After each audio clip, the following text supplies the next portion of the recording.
এটা হচ্ছে একটা সুড়ঙ্গ, এটা দুটো কথা, একটা হচ্ছে বিশাল একটা সুড়ঙ্গ, সেটা সোমেশ্বরের যে জায়গাটা।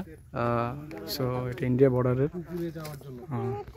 সো এটা হচ্ছে যে ইন্ডিয়ার বর্ডার, এখানে বিজেপি থাকার যে জায়গাটা। হ্যাঁ, রাত্রে 4 জন। এটা হচ্ছে ইন্ডিয়ার বর্ডার, এখানে গরু। এই যে এটা হচ্ছে যে ইন্ডিয়ার বর্ডারের ফিলিয়ারটা। সো আমি এখন ইন্ডিয়া বর্ডার অতিক্রম করছিলাম, অতিক্রম করার পর এখন বেরিয়ে যাচ্ছি। সো এখানে বিজিবি ক্যাম্প আছে, বিজিবি এখানে তারা ক্যামেরা দিয়ে পরিচালনা দেখতেছে আমরা কি করি। এখানে বিজিবি ক্যাম্প, সামনে বিএফের ক্যাম্প। ওকে, এখন আমি বাংলাদেশের এরিয়াতে আছি, সেটা হচ্ছে অনেক দর্শক, অনেক পর্যটনরা আসছে এখানে দেখার জন্য যে সমীক্ষার যে গুহাটা, এখানে বসে যে ভারতবর্ষ শাসন করতো আজ থেকে কয়েকশো বছর আগের সেই সমস্যার। সো আমি আরও ভিডিওতে আরও কিছু অ্যাড করার চেষ্টা করব।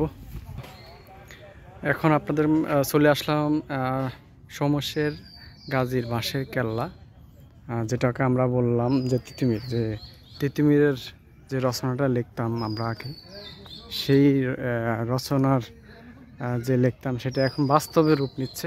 তিতুমিরের সেই বাঁশের কেল্লা, এই হলো তিতুমিরের বাঁশের কেল্লা। এই হচ্ছে সেই বাঁশের কেল্লা। অবশেষে আশাটা পূরণ হইল, যে ছোটোকালে যে রচনা লিখলাম ক্লাস 5-এর সময়, এই অদ্ভুত, যেটা কে বললে বিশেষ করা যাবে না। সো এখানে যে বাঁশের দিয়ে সব ভবনগুলো তৈরি, এক সময় সেখানে তিতুমির সহ সেনাবাহিনী সহ এখানে থাকতো সমস্যার। যা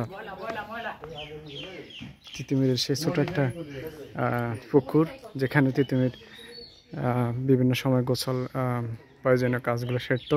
সেই বাঁশের কেল্লা, ভাই বাঁশের কেল্লা দেখে কেমন লাগলো ভাই?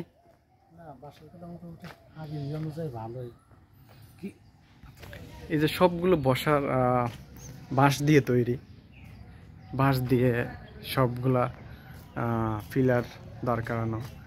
এই হচ্ছে যে সমস্যার যেখানে থাকতো, বা বাগান, আমের বাগান, তারপরে বিভিন্ন তাদের সময় কাটানোর যে জায়গাটা, একসময় ছোটোকালে দেখতাম যে এই জায়গাটা নিয়ে আমরা পড়াশোনা করতাম। আর এখন আজকে সেখানে উপস্থিত হইলাম, অনেক ভালো লাগলো। এই যে যে বাঁশ, সবগুলো বাঁশ দিয়ে তৈরি, অদ্ভুত মতো মানে জায়গাটা।